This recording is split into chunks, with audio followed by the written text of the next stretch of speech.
Isang magandang gabi sa inyong lahat, mga giliw kong ka-midnight at maraming salamat sa pag-aantay sa ating panibagong yugto sa aswang seryeng alias Itim na Hunyango. Kung matatandaan sa nagdaan nating kabanata ay naroon na ngang nahayag na sa ating mga bida sa ilalim ng dungeon kung ano ang kanilang kasalukuyang sitwasyon. At sa parehong pagkakataon nga ay nakaharap na rin itong si Zen, ang kabuuan ng 5 emperor kasama ang tinatawag na maestro. Ngunit hindi siyang nag-iisa dahil naroroong nanatili sa kanyang tabi itong si Filomena. Bagamat walang katiyakan kung bakit bang naroroon siya at kung bakit sumasama siya dito kay Zen. Ngunit tila yata sa nagdaang kaganapan ay masasabi nating naroon lamang itong si Filomena upang masubukang makipaglaban sa makapangyarihang mga emperor, at doon nga ay kaharap niya ang isa sa mga ito, ang nag-iisang babae sa 5 makapangyarihang antingero na naghahawak o may hawak sa titulong emperor ng mga antingero na nagmula pa sa kabilang kontinente. Mga ka-midnight, huwag kaligtaan na bago tayo makinig sa kwentong ito ay mag-like at mag-comment sa ating video. At kung hindi ka pang nakasubscribe ay mag-subscribe ka na upang mas dumami pa tayo dito sa Midnight DJ Tagalog Horror Story. Dumako na tayo sa ating istorya. Oy, binata! Oo, sublado. Natatandaan mo pa ba ako? Ako yun. Ako yung tigring kidlat. Siya yung sinasabi ko sa inyo. Kita nyo, ang ordinaryo niya lang. Kita nyo yan. Niwala nga siyang sandatang makikita niyong kakaiba kagaya ng mga ibang nariritong pinaslang ko. Sabi ko sa inyo pag-alagala lang yan dito. Tingnan nyo, naririyan na naman sa may tarangkaan ng vampira. Mukha yatang lahat ng tungkol sa kanya ay nagsusumigaw na hindi siyang ordinaryo lamang. Ikaw lamang ba ang bulag at hindi nakikita na hindi naman siyang normal na tao? Ano bang nangyayari sa mata mo, Voltaire? Bakit hindi mong mahalata na hindi siya kagaya ng mga regular na tao dito sa lugar na ito? Hindi mo bang nalalaman yon? Kahit pang sabihin natin na wala siyang kakaibang presensya na naririyang ipinapakita, subalit aminin na natin, ang katotohanang hindi siyang apektado ng maitim na sumpang bumabalot sa bakod ng kastilyo ng vampira ay nangangahulugan lamang. Hindi siya ang sinasabi mong normal na tao. Sinasabi ko sa inyo, hindi siyang kagaya ng mga inaakala nyo. Hindi siya yung mga hinahanap nating kagaya ng mga antingerong gusto nyong kalabanin at masubukan. Hoy, Pirata, ano bang ginagawa mo dyan? At bakit bang kung saan ako naroroon ka? Huwag mong sabihin na gusto mong magpa-autograph sa akin. Masyado ka bang nabilib sa aking kuryente? Mukha yatang nakatagpo ka ng isang pambihirang nilalang, Voltaire. Hindi mo bang napapansin ang kanyang mga pagtitig ay tagos sa atin? Hindi mo bang nakikita ang kasamahan niya? Kung hindi akong nagkakamali, ang nababasa kong oras sa lalaking yan ay higit pa sa isang normal na antingero. Tila yata isa siya sa pinakamalaking balakid sa atin dito. Binata, magsabi ka nga, sino ka ba at ano ang pakay mo? Bakit naririto ka at tila yatang inaasahan ang pagdating namin? Mukha yatang ang babaeng yan ay nag-uumapawang itim na miasma. Kung hindi ako nagkakamali, isang bruha ang kaharap ng kasama natin. Bruha? Tatapat sa isang emperatris? O kaya tang magandang labanan ito. Di pa ako nakakita ng isang bruha na nagawang tumagal sa laban kontra sa babaeng yan. Bata, kaibigan mo ba ang bruha na yan? Maaaring sabihin yung oo at hindi. Dito ko lang siyang nakita eh. Wala akong pakialam. Kaibigan o hindi. Papatayin ko ang dalawang yan. Maestro, pinahihintulutan niyo ba ako? Ako nang tatapos sa kanilang dalawa. Magtira ka naman para sa amin. Bukayat ang masayang kalaban ng babae pero yung lalaki, baka madismaya lamang tayo. Tingnan mo naman ang itsura. Katsupoy, parang lampa. Parang hindi kayang makipaglaban kahit pa sa normal na suntukan. Tingnan mo naman ang katawan. Ni wala man lang kamasel-masel. Tama nga yata itong si Voltaire. Isa lamang yang lagalag na binata na ditong nagpapagala-gala. Malay natin, meron lamang siyang kung anik-anik, mga agimat o tinataglay na anting na nagiging dahilan upang hindi siyang matablan ng sumpa ng mga vampira. Pero kung akong tatanungin, gamit ang aking ekspertong mata at karanasan sa pakikipaglaban, tila yata alagain pa ang isang yan. Voltaire, ano ba naman at lapitin ka ng mga palpak na nilalang kagaya niyan? Aba, huwag akong sisisihin nyo. At saka, ano ba, hindi naman kayong inaano ng binata. Hayaan yung manood na lamang siya sa gagawing labanan. Isa pa, bata, alam mo bang bahay ng vampira yung nasa likuran mo? Ba talaga? Akalain mo yun. Nagkataon na hinahanap ko yung mga vampira. Eto na pala yung bahay nila. Paano ba yan? Mukha yatang may labanan kayong gagawin. Dito lang ako sa gilid. Gawin niyo kung anong gusto niyong gawin. Isa pa, for the record, hindi kong kasamahan to. Maganda to. Maganda. Binata, hayaan mo munang ako ang makipaglaban sa kanila. Alam kong nangako ako na hindi ako makikialam dito, pero naaamoy ko ang samyo ng mga taga-kulto sa babaeng ito. Makikitang labis ang pagkakampante ng pangkat ng mga emperor tungkol sa kanilang kakayahan, kapangyarihan at estado. Na kahit pang alam nilang isang makapangyarihang bruha ang kaharap nila. Subalit, hindi nila itong alintana. Hindi silang nag-aalala sa kung ano ang kayang gawin nito. Ito ay sa kadahilanan na ang kanilang mga kapangyarihan at antas ng kakayahan ng mutya ay masasabing lumampas na sa natural na kakayahan at kapasidad ng mga mutyang alam ng karamihan sa mga antingero. Kagaya nga ng sinabi ng hari ng mga waya at kagaya ng nalalaman nitong sila Voltaire, ang kanilang mga mutya ay nilikha eksklusibo para lamang sa kanila. Kinuha ito mula sa pagrehistro ng kanilang espiritual na kakayahan, ang kanilang lahing pinagmulan o ika nga ang bloodline, upang malikha ang pinakaakmang uri ng mutya na kanilang magagamit. Subalit, ang karunungang ito ay eksklusibo lamang sa isang uri o isang pamilya na naroroong nasa kabilang kontinente. Isang eksklusibong pamilya na bihira lamang kung gumawa ng mutya para sa iba. Kadalasan nililikha nila ito para lamang sa kanilang mga kapamilya. Parte ng angkan, lalong-lalo na ng mga pangunahing tagapagmana ng bawat pamilya. Sa makatuwid, ang bawat panganay ng bawat pamilya sa kanilang angkan ay pinagkakalooban ng dedikadong mutya, kagaya ng tinataglay ng 5 emperor o kagaya ng mga tinataglay ng mga emperor, dahil ang katotohanan na ang tinatawag o ang tinaguriang emperor ng Karimlan ay isang bagong miyembro ng kanilang pangkat.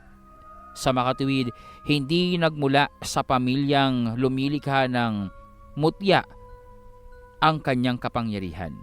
Ang nilalang na tinatawag ang kanyang sarili bilang emperor ng Karimlan ay nakilala lamang ng maestro sa isang pakikipaglaban at paglalakbay. Kaya naman sa kanilang 5, misteryo pa rin ang kanyang kapangyarihan.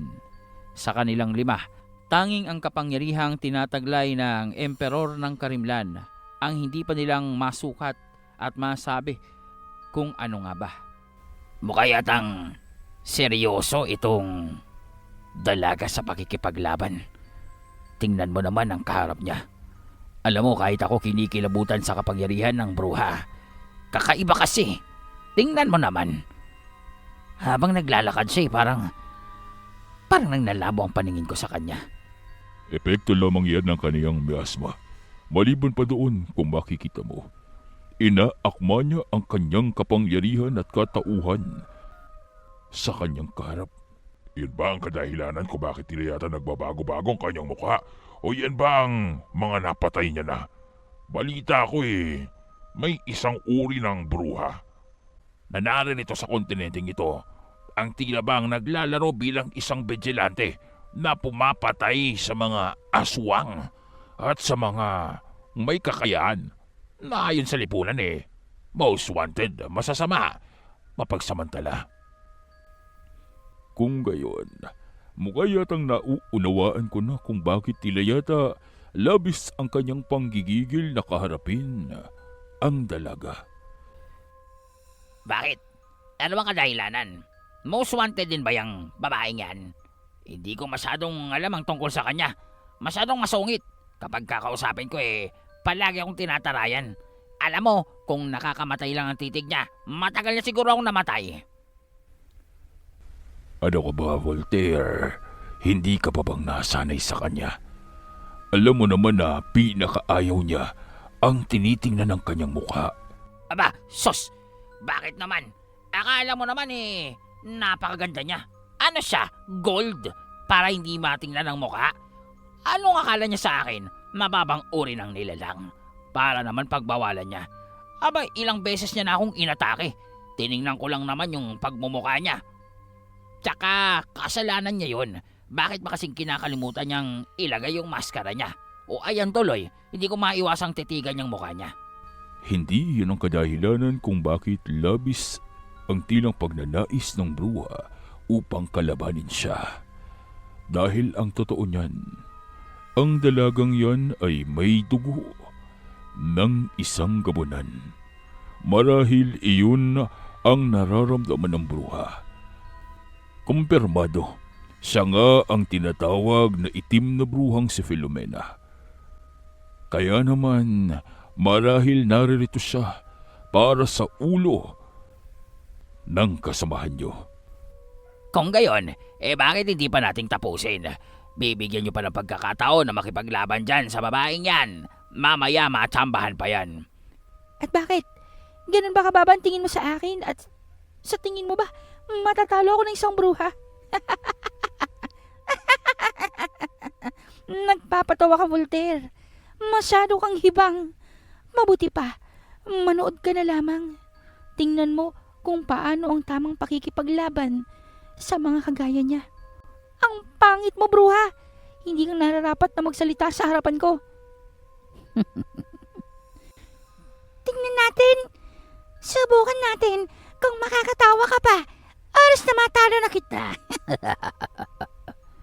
Mukha yatang magiging masaya ang labang ito. Siguro nakahanda ka na. Sisirain ko yung maganda mong mukha. Lalagyan kita ng mga peklat na hindi mo makakalimutan.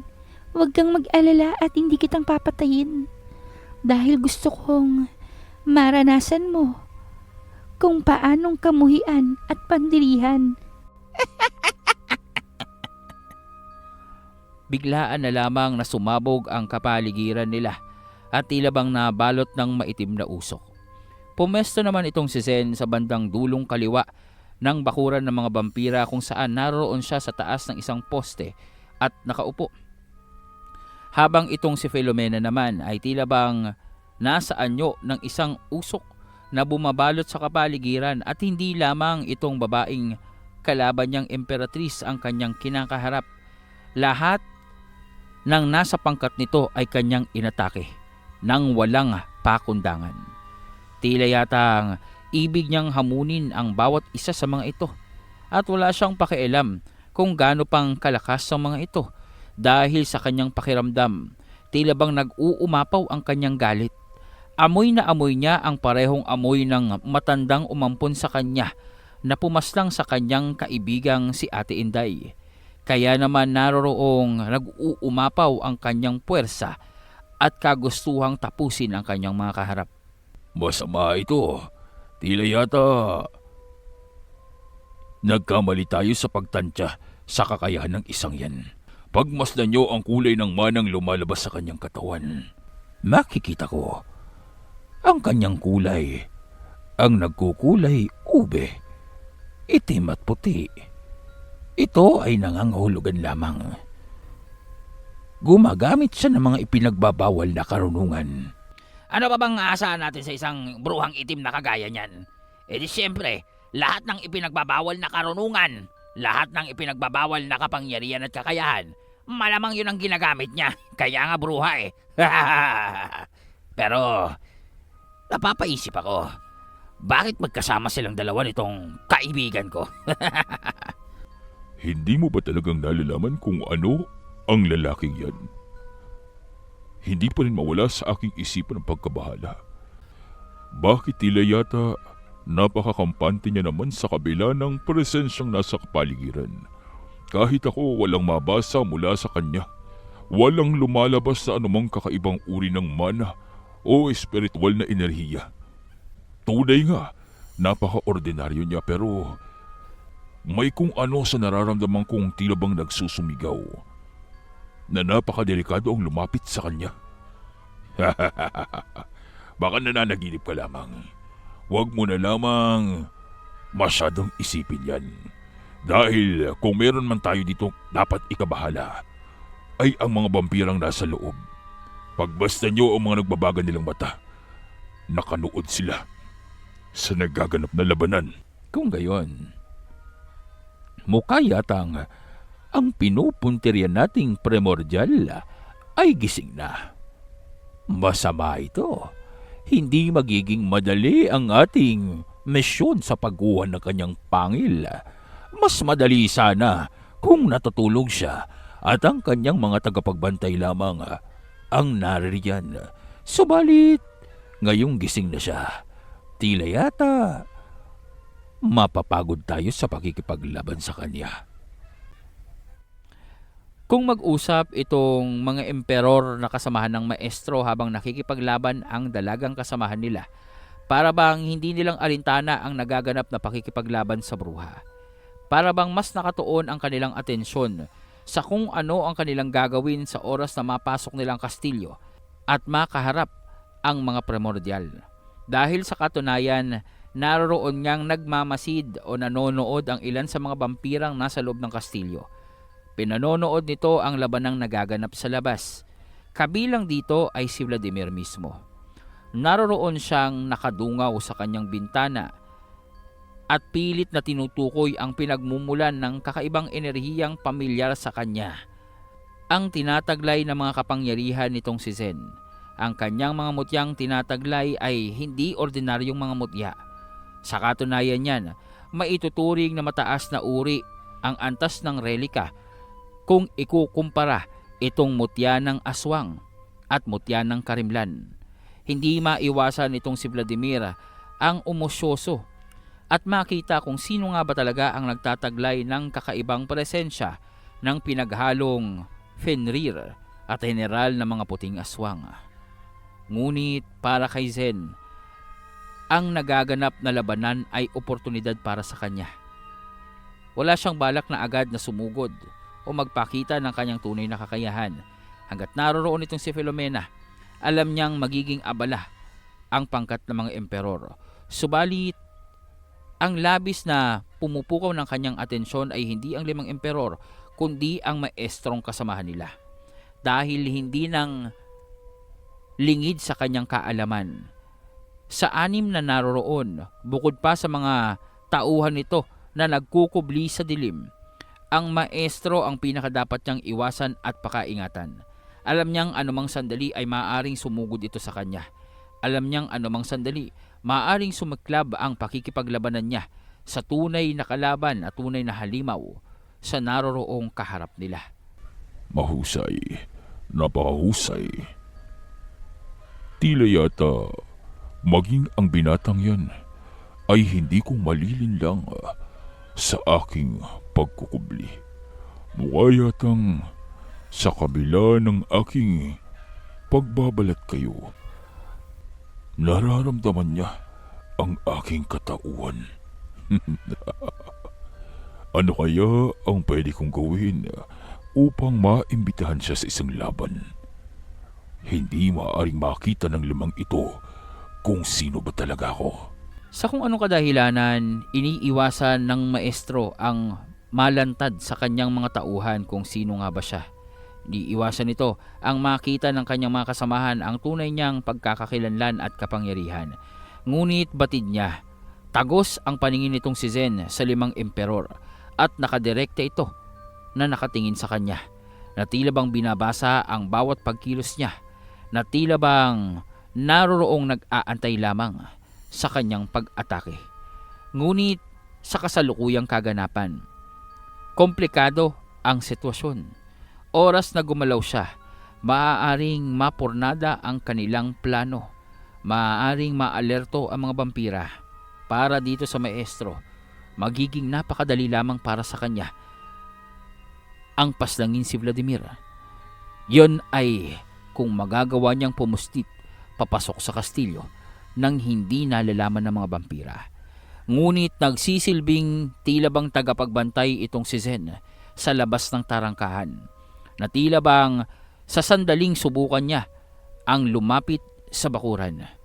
Sisiklab ang laban o sisiklab ang labanan sa pagitan nilang dalawa.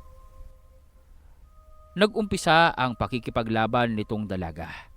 Naroroong makikita ang buhok ni Filomena na tila bang nagkaroon ng sariling buhay. Napakalawak ng sakop nitong lugar. Naroroong nagiging tila bang mga patalim na sibat ito na walang habas at dire-diretso ang pag-atake sa kanyang kaharap na emperatris, ang emperatris ng tubig. Kapangyarihan ng mutya ay nagmula sa mutya ng alon.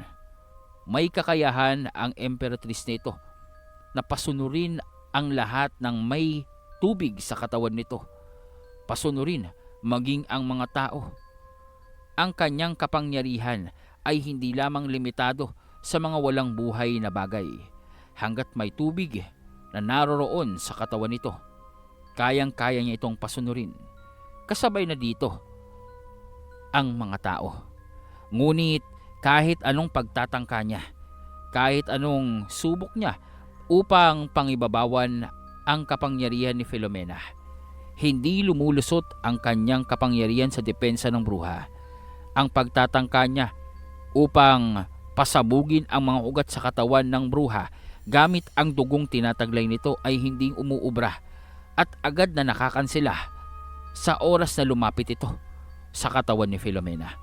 Maliban pa doon, ang mga buhok nitong si Filomena ay parang may sariling isipan. Sige lang, habulin mo ako. Hindi mo magagawang wasakin ang depensa ng aking kapangyarihan. Ganito labang bakalakas ang isang emperatris. Mahina ka. Hindi mo kayang tapusin. Mas malakas pa sa'yo ang puting unyango. Sa labis na pang-iinis nitong si Filomena, dito sa dalagang nagngangalang Akira, ang emperatris ng mutya ng alon, naroroong mula sa katubigang nasa kanilang kapaligiran. Makikita na tila bang lumikha siya ng mga nilalang na animoy. Mabilis ang pagkilos, para bang maihahalin tulad ito sa tila bang mga aso, tila bang mga sigbin, ngunit nasa anyo ng tubig. Ang kakayahang ito ay naging posible para dito kay Akira dahil nga sa siya ay may dugo ng gabunan. Kaya naman ang kanyang mga alagang sigbin simula ng bata pa lamang siya ay naroroong nagawa niyang pag-ibayuhin ang kakayahan at kapangyarihan kung saan katulad ng kapangyarihan sa anino, nananatili sa katubigan ang kanyang mga sigbin na sa oras na kailanganin niya ang kapangyarihan nito at serbisyo, naroroong lilitaw ito. Depende sa anyo ng tubig na ginagamit niya. Dahil maliban sa katubigang nasa kapaligiran, maging ang dugo ay kayang kontrolin nitong si Akira upang maging kanyang sandata at panlaban. Sige lang, tingnan lang natin sa oras na makumpleto ang ritual sa kapaligirang ito. Tingnan natin kung hindi kang maghumiyaw at magmakaawa sa akin. Ipapakita ko sa iyo kung ano ang kapangyarihan ng isang prinsesa. Prinsesa! Prinsesa ng mga aswang! Iha, tila yata nananaginip ka. Kailanman hindi akong natakot sa isang aswang. Isa kang baliw! Baliw na bruha! Pagbabayarin kita. Hindi mo maaaring ipahiya ang aking angkan. Kami ay mga gabunan. Kami ang pinakamalalakas. Mukhang duda ako dyan. Kayo ang pinakamalalakas? Mga gabunan? Kawawa ka naman. Nabubuhay ka sa ilusyon mo. Matagal nang lipas ang mga gabunan. Siguro, 5 dekada ang nakaraan simula sa panahong ito. Maaring masabi mo pa na isa sa pinakamakapangyarihang nilalang ang mga gabunan. Ngunit ngayon, kawawa ka naman. Kahit ang mga espesyal na uri ng tao, kayang-kayang tapatan ang kapangyarihan ng isang gabunan. Pagkain na lamang ang mga gabunan para sa mata ng mga espesyal na uri ng tao. Hindi mo bang nalalaman yon, Binibini? Manahimik ka! Sinasabi ko sa iyo, manahimik ka! Dahil sa paguramentada nitong si Akira, dahil sa mga sinabi sa kanya ni Filomena, sa pangungutya at pangmamaliit sa kanyang angkan, hindi mapigilan nitong emperatrice ang gumamit ng ilan sa mga kakayahan na dapat ay hindi niyang ginagamit sa ganong uri ng pakikipaglaban sa mga regular na pakikipagduelo. Ang kapangyarihang ito, maliban sa mapaminsala hindi lamang sa mga kalaban, maging sa kanyang sarili, ay maaring mawala sa kanyang kontrol. Kagaya na lamang ng kanyang tinawag na dambuhalang halimaw mula sa kailaliman. May kakayahan itong si Akira na gumamit ng portal na likha sa tubig upang anumang uri ng nilalang sa kailaliman o kaibuturan ng karagatan ay matawag niya upang tulungan siya. Isa na dito ang malakraken na uri ng nilalang na kanyang tinawag upang lumitaw sa kabundukan. Labis ang laki nito, ngunit kaiba sa kraken na tila bang higanting pugita.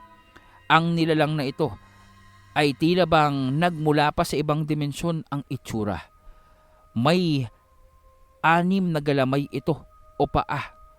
Para bang ang katawan ay balot ng kalansay o ng matigas na uri ng bagay o baluti. Maliban pa dito ay makikita ang bunganga nito na punong-puno ng mga pangil at ang kanyang 8 mata na naroroong nasa sentro ng kanyang ulo. Maring sabihin na maihalin tulad ito sa gagamba. Ngunit ang pinagkaiba nito, maliban sa kanyang 6 na galamay, may 2 naglalakihang sipit ito at pakpak na naroroong kapag ibinuka, lumilikha ng nakakabinging tunog. Sa labis na laki nito, tila bang nagdidilim ang kanilang kapaligiran.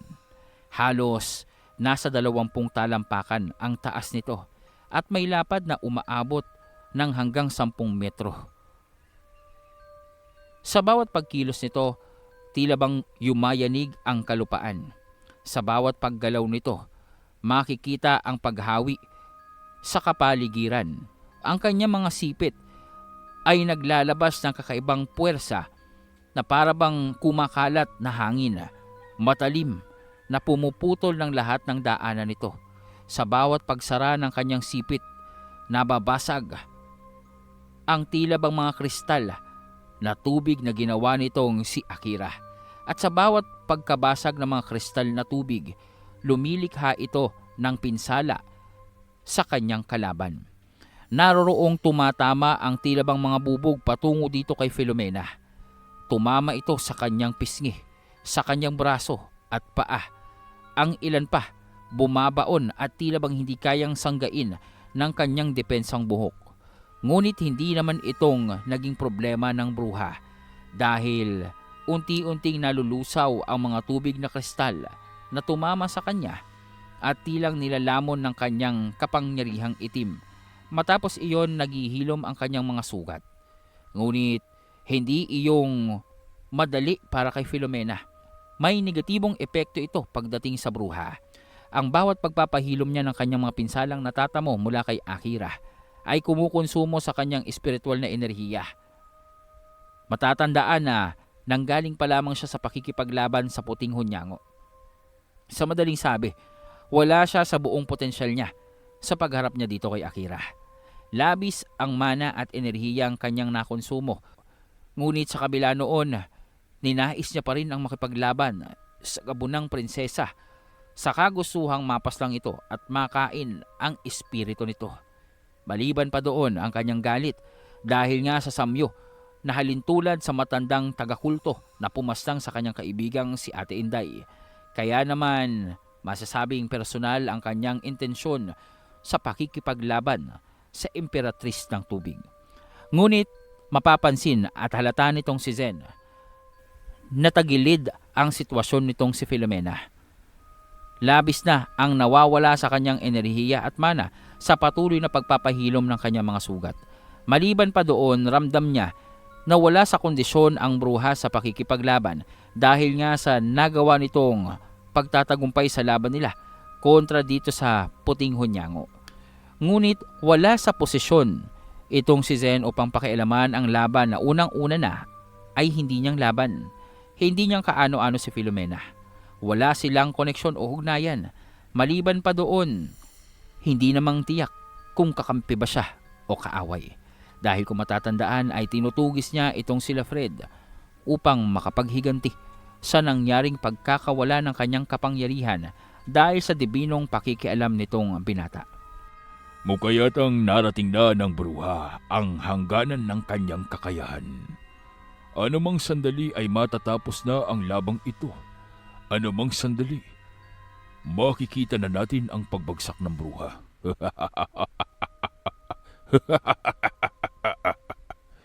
At ano ang balak nyo dyan sa binatang nanonood? Kanina pa akong nag-iinit at tila bang nilalamon ng aking kuryosidad. Ano ba ang kadahilanan? Lahat ng pag-atake ng bruha at ni Akira ay hindi siyang inaabot. Para bang may malawak na pader ang umaharang sa lahat ng pinsalang dapat ay natamo na ng binata sa mga sandaling ito. Tama kayo. Kanina ko pa rin napapansin yan. Anumang sumpa na pinapakawalan ng magkabilang panig, kung tutuusin, dapat ay pumatay na sa lalaking yan. Ang kakayahan ni Akira sa pagpapatuyot ng katawan ay hindi basta-bastang kayang harangin ng isang ordinaryong tao. Ang kapangyarihang kanina pang gumagana sa kapaligiran ang patuloy na kumukonsumo sa mana ng bruha, ang pagpoprotekta niya sa kanyang sarili upang maiwasan ang pagkatuyo ng dugo sa kanyang katawan. Ang labis na nagpapahina sa kanya. Subalit bakit hindi itong umaapekto sa lalaking yan? Bakit hindi siyang apektado ng kapangyarihan? Malay natin, isang malakas na uri ng bertud ang tinataglay niya. May ganon, isang perpektong sandata na napunta sa maling nilalang, kagaya ng nakikita natin na kung tutuusin ay isang istambay. Oy, grabe naman kayo sa kaibigan ko. At ngayon may kaibigan ka pa pala. Kailan ka pang natutong makipagkaibigan, Voltaire? Kanina lang, nung nakita ko yung lalaking yan. Aba, huwag niyo akong pinangungunahan. Maliban pa doon, magaan ang loob ko sa kanya. Huwag yung gagalawin ng lalaking yan. Kundi, tayong maglalaban. Nanonood lang naman siya. Ano bang masama doon? Ang masama ay ang peligrong hatid niya sa atin. Hindi mo bang nakikita?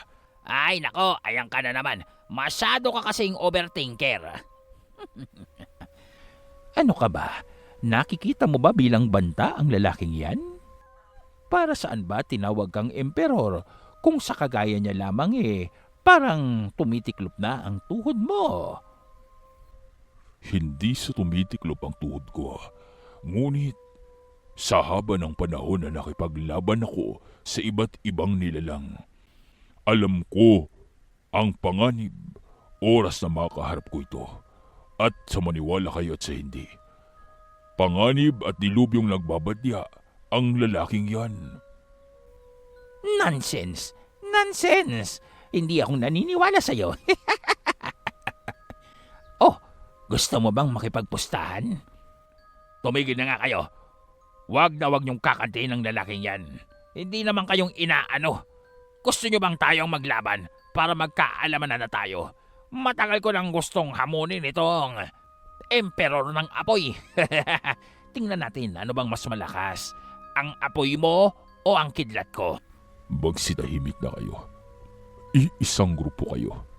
Dapat magkaunawaan kayo. Hindi kayo ang magkalaban dito. Hindi kayo ang dapat na nagtatalo. Hindi nyo bang nakikita sa ginagawa nyo, pumapabor lamang ang lahat sa mga nilalang nakaharap natin? Bakit hindi nyong pag-aralan ang kaganapan sa ating kapaligiran? Isa pa, tama ang kasamahan nyo. Tama ang emperor ng lupa. May kung ano sa lalaking yan na hindi ng ordinaryo. Kanina ko pang sinusubukan ang tumagos patungo sa kastilyo, ngunit hindi kong magawa. Protektado ito ng isang hindi nakikitang enerhiya. Baka naman kagagawa nito ng primordial. Tingnan nyo at gising sila at tila bang nagkakasiya sa pinapanood nilang labanan. Iyon ba? Iyon bang lalaking mahaba ang buhok na puti? Siya ba ang may-ari ng kastilyong ito? Ang pangil niya ba ang kailangan natin? Gusto mo bang ako na ang kumuha nun para sa'yo, maestro? Maaari ba? Maaari ba? Sige na, pumayag ka na. Ako ang papasok dyan. Sisiguraduhin ko sa inyo. Tatapusin ko ang lahat ng gustong humarang sa akin. Labis ang pag-iinit ng emperor ng apoy sa kagustuhan niya na magpakitang gilas dahil nga sa nauna itong si Kira sa pakikipaglaban dito sa bruhang itim. Tila bang ninanais na lamang ng emperor ng apoy ang makipaglaban sa mga vampirang nasa loob. Bukod sa alam niyang apoy ang isa sa kahinaan ng mga vampira at ng mga aswang, naroroong tila yatang naiinip na siya at nababagot sa panonood. Subalit isa sa kanyang mga natatagong intensyon ay ang kaharapin itong lalaki. Hindi sa nakikita niya bilang isang banta si Zen, kundi gusto niya lamang asarin itong si Voltaire sa pamamagitan ng pagpatay dito kay Zen. Matagal nang may hidwaan ang emperor ng kidlat at emperor ng apoy. Kaya naman naiisip nitong emperor ng apoy na kung sakasakali man na patayin niya ang isang nilalang na para bang itinuturing nitong si Voltaire na kanyang kaibigan, sigurado siya, makakaganti siya sa maraming pang-aasar sa kanya nitong si Voltaire, sa maraming kayabangan na ginawa nito at pamamahiya sa kanya. Kaya naman pinipilit niya itong si Maestro upang payagan siya na siya na lamang ang makipaglaban sa mga vampira. Sa ganoong kaparaanan, magkakaroon siya ng kadahilanan upang atakihin si Zen. Kung gayon, kung ibig mong masubukan kung gaano bang katatag ang depensang iniharang ng mga vampira sa kanilang kastilyo, bakit hindi mong subukan? Huwag niyo nang pansinin pa ang labanang nagaganap sa pagitan ng mga babaeng yan dahil hindi kayong maaaring makialam kay Kira. Anumang sandali, siguradong matatapos niya na ang bruha. Ngunit, ang depensang inilagay ng mga vampira ay tila bang nakahanda para sa atin. Tila yatang inasahan na ng primordial ang ating pagkuha sa kanyang pangil at ulo. naroroong maging ang mga vampira ay nagtataka. Nakikita nila ang mana nitong si Maestro at ang kanyang puwersa na pilit na nagbabalak na tumagos sa kanilang bakuran. Subalit, tila yata ang depensang humaharang o pumoprotekta sa kapaligiran ay hindi ring nagmula sa kanila. Maging sila ay napapaisip kung bakit hindi nagagawang tumagos nitong si Maestro patungo sa kanilang teritoryo. Ang kadahilanang ito ay dahil sa kapangyarihan at presensya ni Zen na naroroon sa kapaligiran. Bago pa mang dumating ang puwersa ng mga emperor, alinsunod na rin sa payo nitong si Filomena at ang hari ng mga waya, itinaas ni Zen ang depensang kanyang tinataglay maging ang lahat ng patibong na alam niya sa kapaligiran ng kastilyo ng mga vampira. Ito ay upang hindi para sa mga vampira, kundi para sa kanyang mga kasamahan. Sa oras sa sumiklab ang labanan sa kastilyo, ay maaaring madamay at mapahamak ang lahat ng nasa ilalim nito. Sa makatuwid, maaaring magkaroon ng problema itong sila Fred kung sisiklab ang labanan sa loob ng kastilyo. Kaya naman, masasabi natin na anuman ang mangyari, hinding-hindi aalis ang binatang antingero sa tarangkahan ng mga vampira. Panginoong Vladimir, tila yata may kung anong presensya at puwersa ang nasa panig natin. Hindi kong matandaan na naglagay ako ng depensang ganyan sa ating kapaligiran. Tanging mga sumpa ang aking inilagay nang sa gayon, sa sandaling pumasok ang mga nilalang na kagaya niyan, ay kakapitan sila nito. Itinaas ko ito matapos makapasok ang mga antingerong magtutungo sa dungeon, ayon na rin sa inyong pag-uutos. Kaya naman nagtataka ko, ano ang depensang ito na parabang napakakapal at hindi kayang tagusin ng mga iyan? Maaaring nagmumula ito sa lalaking yan. Ang lalaking nasa itaas ng ating tarangkahan. Ang lalaking kanina pa ay pinapakiramdaman tayo at ang kanyang mga kaharap. Hindi kong nakikilala ang nilalang na yan. Nang huling 1,000 taon na nagising ako dito, wala ang kanyang uri. Kaya naman, interesado ako. Hindi siyang antingero. Ang kanyang aura ay nagbabadya ng kamatayan para sa mga kaharap niya. Nakakakilabot, nakakatakot. Kahit ang mga diablo, walang kapasidad upang kalabanin siya. Ang ibig niyo bang sabihin, mga sinaunang lahi ng tao? Mga sinaunang uri ng kapangyarihan? Hindi siyang tao. Maaaring sa kanyang kaanyuan, makikita siya bilang isang tao. Ngunit, duda ko, napakalayo sa pagiging isang mortal ng isang yun. Walang makikialam sa nagaganap na labanan.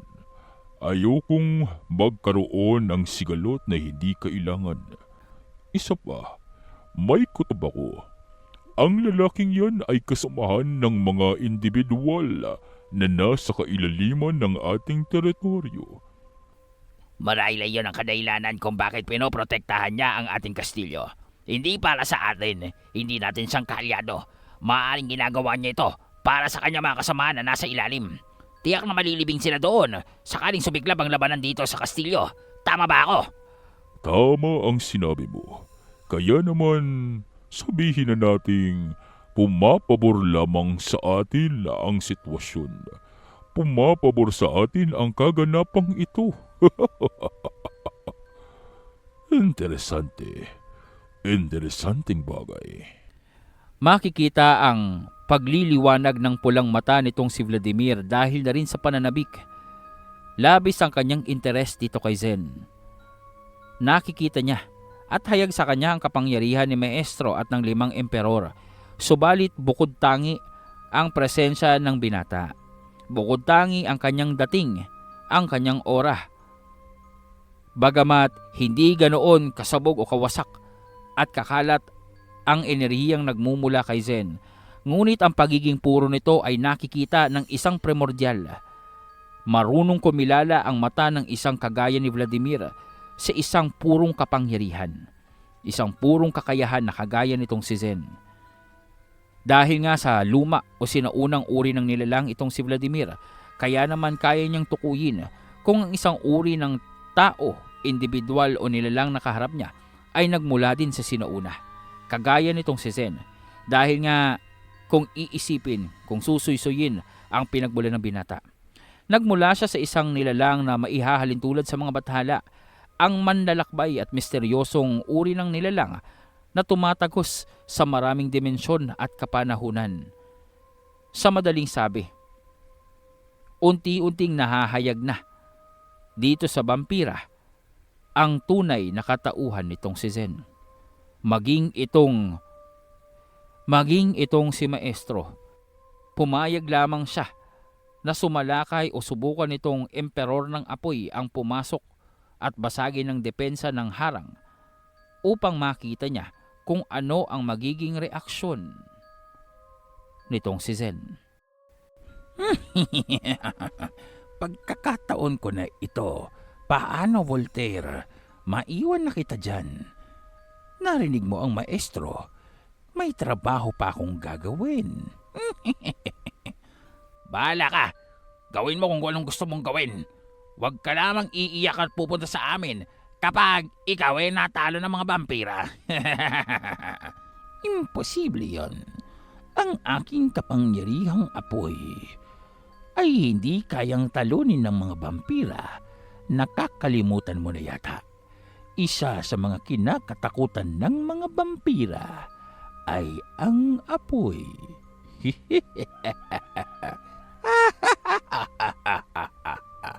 Subukan natin. Subukan natin kung ano ang magagawa ng isang kagaya ng primordial na si Vladimir sa aking kapangyarihan. Doon nga ay makikitang lumutang ang emperor ng apoy. Marahan itong umabante patungo sa bakuran o sa harang na bakod ng kastilyo ng mga vampira. Makikita ang apoy sa magkabilang kamay nito. Makikita maging ang kanyang buhok ay tila bang nababalot ng aura na malaapoy.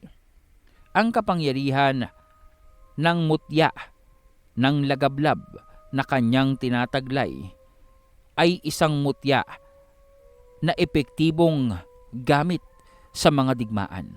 Dahil kagaya ng mutya ng alon, kagaya ng mutya ng kidlat, pangmalawakan ang epekto nito. Naroroong makikita itong si Ignis. Tag-aapoy ang mga mata, hindi patungo sa bahay ng vampira, kundi dito kay Zen. Makikita ang mapaninlang ng ngiti nito habang namumuo ang apoy na gagamitin niya. Habang namumuo ang apoy sa kanyang kamay na gagamitin niya upang butasin ang puso ng binata.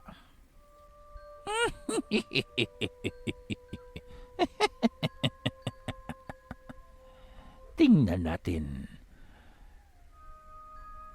natin kung ano ang gagawin nitong si Voltaire sa oras na mamatay ang kanyang mumunting kaibigan. Magpaalam ka na binata. Walang personalan.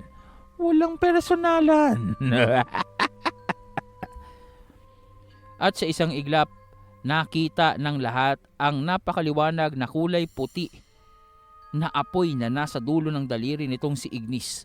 Naroroong na-alarma itong si Voltaire nang makita ang apoy na nakaturo patungo dito kay Zen. sa binatang naroroong nakaupo lamang sa poste ng tarangkahan ng mga vampira. Sandali! Anong ginagawa mo? Sinabihan na kita, huwag kang makikialam pagdating sa usapin tungkol dyan sa binata! Nalinti ka na. Kung gayon, kanina niya pang binabalak yan. Kung gayon, talagang punteriya niya ang patayin ang binata. Wala na tayong magagawa pa.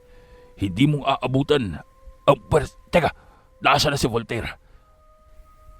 Naroroon na at balak na pigilan ang kapangyarihan ni Ignis. Nahihibang na yata.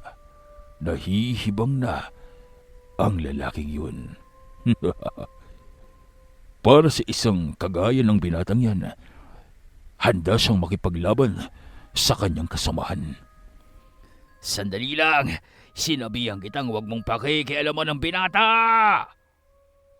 Naroroong nagpalit ng anyo ito sa pagiging isang tila bang agilang kuryente na mabilis na lumipad patungo dito kay Ignis. Subalit nagawa ng itira nitong ni Ignis ang kanyang apoy patagos dito sa binata. Maya-maya pa, tumama ito sa binata na tila bang noon ay hindi nagawang kumilos. Tumagos ito sa kanyang puso. Basic, napakadali naman pala.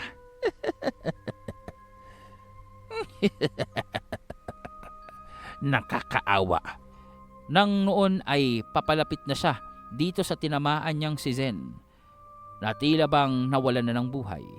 Naglaho ang binata.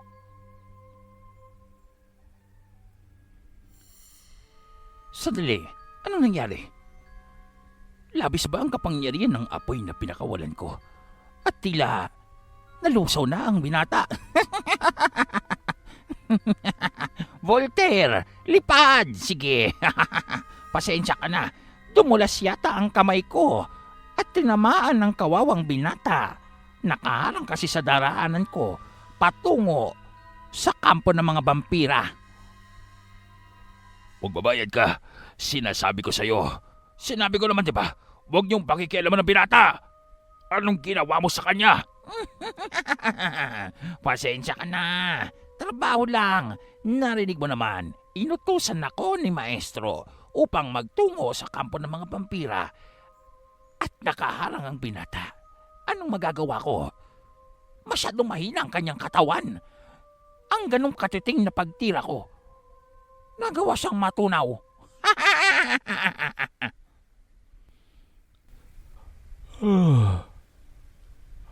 Ang ingay-ingay nyo naman.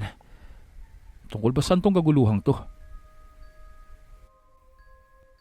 Teka! Paano naririyan ka sa puno? Hindi ba't na... Sino yung natunaw dito? Napahiya ka ngayon. Ano? Akala mo Sabi ko sa'yo kahit pang ordinaryo yung kaibigan ko, hindi mo yun mapapatay. Ni yung kidlat ko nga, hindi siya nagawang puksain. Apoy mo pa kaya? Imposible to. Tama nga sila, Maestro. Impakto yata ang lalaking ito. Hindi kaya isa siyang maligno. Wala pang nakaligtas sa ginawa kong tira. Kahit maliit yun, isa yun sa pamatay kong atake. Papaanong nangyari yun? Bakit hindi man lang siyang tinablan? Kalokohan to. Isa tong malaking kalokohan. Ano na bang nangyayari dito? Bakit yata nagtatalo kayo? Isa pa. Sinong sinabi mong napuksa at natunaw? Ako bang tinutukoy mo? Isa kang impakto. Umamin ka.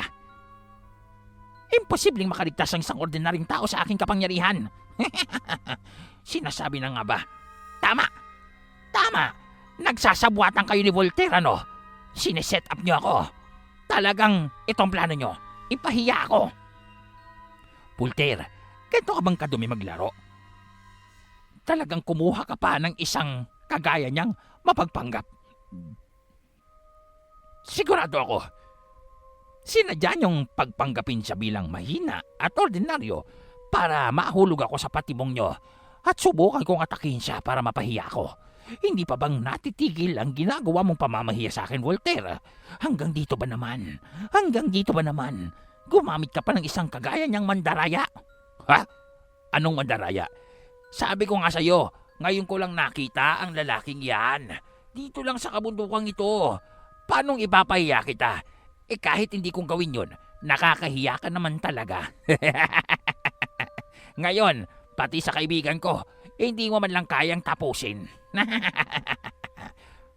Ignis, sigurado ka ba talagang nababagay ka sa mga emperor?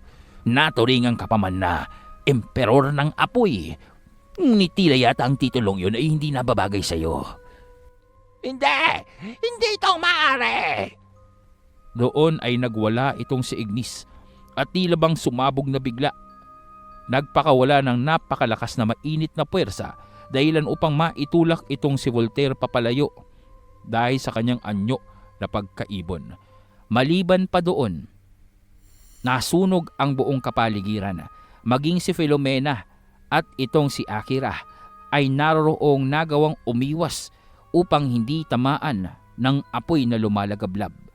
Ngunit sa kabila nito, sa matalim na paningin nitong maestro ay nakita niyang ang harang na nakapalibot dito sa kastilyo ng Vampira ay nanatiling matatag at hindi natinag. Bumangga lamang dito ang apoy, subalit naparam. Maliban pa dito, ni hindi man lamang natinag si Zen na naroroong nakaupo sa puno.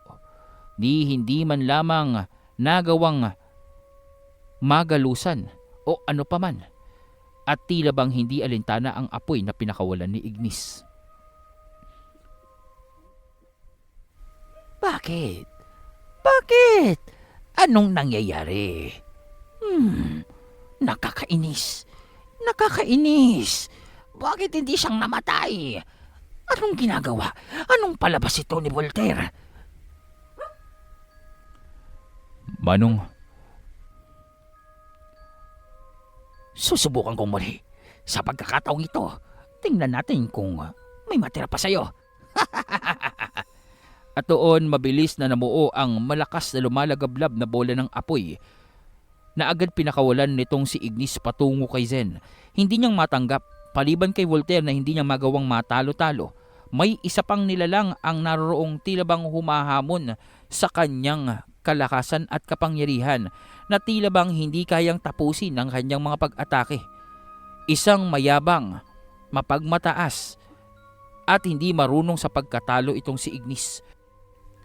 Dahil nga sa nagmula sa isang kilala at maimpluwensyang maharlikang pamilya itong si Ignis, na kinikilala bilang isa sa pinakamakapangyarihan sa buong kontinente nila. Hindi matanggap nitong lalaki ng isang kagaya ni Zen na hindi namang kilala, na hindi namang nagmula sa kilalang pamilya, na walang kakayahan o kapangyarihang kagaya sa mga emperor at hindi nagtataglay ng namumukod tanging mutya, ay naroroong parabang walang bisa ang kanyang apoy at kapangyarihan, na parabang hindi kayang abutin nito ang katawan ng lalaki, na parabang nagmimistula siyang isang batang paslit sa harap nitong si Zen. Kaya naman makikita ang paghihimutok dito kay Ignis at ang walang pakundangang pagpapakawala ng mga pagsabog sa buong kapaligiran. Makikita ang pag-uumapaw ng tila bang mga apoy mula sa kailaliman ng lupa. Labis ang galit nitong lalaki. Labis ang kanyang paguramentado. Naniniwala siya na kagagawan ito ni Voltaire. Naniniwala siya na palabas lamang ito ng emperor ng kidlat at kakontsaba itong si Zen upang ipahiya siya. Nagawa niyo akong malin lang dito. Ipinagpalagay kong mahina lamang talaga ang lalaking yan. Ngunit ang totoo, sigurado ako, pinaghandaan ako ni Ignis. Sigurado ako, pinaghandaan ako nitong si Voltaire at naghanap siya ng isang nilalang na kayang kumontra sa apoy. Maaari kayang kakayahan sa tubig din ang tinataglay ng lalaking ito, kagaya kay Akira. Yun lamang ang nakikita kong paliwanag kung bakit hindi siya kayang abutin ng aking apoy at init. Nagagalit talaga ako dito. Nagagalit na ako. Oy, kanina ka pang nagagalit. Kailan ka bang hindi nagalit? Kawawa ka naman. Hindi ko nang kailangan pang magpagod. Hindi ko nang kailangan pang mag-isip ng paraan upang inisin ka. Dahil mismong ikaw na rin ang gumagawa nito sa sarili mo. Nakakaawa ka. Isang ordinaryong binata na kagaya niyan. Hindi mo kayang pabagsakin gamit ang iyong posporo. Makikita na bigla na lamang tilang natunaw ang lupa na naroong malapit lamang sa gilid ng kastilyo. At doon ay bumangon ang isang gahiganting uri ng nilalang na apoy. Mukhang animoy likha sa magma. Tila bang mga nagbabaga at tunaw na bato ang katawan nito na may ihahalin tulad sa isang uri ng golem na likha sa apoy. Kagaya ng mga golem na nakalaban nila Kulas, may tila bang sigil ito o marka sa kanyang noo. Isa ito sa karunungan ng pamilya ni Ignis, ang kakayahan upang tumawag ng golem na likha sa apoy. Ngunit ang kaibahan nga lang, ang apoy na ito o ang nilalang na ito ay hindi kayang maapula ng anumang uri ng tubig maliban sa kapangyarihang kagaya kay Akira. Nag-umpisa itong maglakad. Bagamat mas maliit ito kumpara sa golem na nakalaban nila Kulas at halos nasa 12 talampakan lamang ito. Ngunit patuloy ang paglitaw ng mga kagaya ng uri nito mula sa kalupaan. Sa kabuuan ay may 6 na apoy na golem ang naroroong tumambad sa harapan ni Zen. Tila bang mga mandirigma o mga sundalong naroroong nakatayo ng tuwid, nag-aantay sa utos ng kanilang pinuno. Nakikita mo ba ito? Ha, Voltaire! Nakikita mo naman siguro ang aking mga alaga. Papaano ba yan? Walang personalan. Kung saan mo mang napulot ang kakuntsaba mong binatang yan. Kawawa naman ang pamilya niya dahil wala na silang masisilayan pa. Kahit abo niya, hindi nang matitira pa kapag nahuli siya ng aking mga nilikha. Bakit hindi natin subukan? Ayos to mga naglalakad na uling.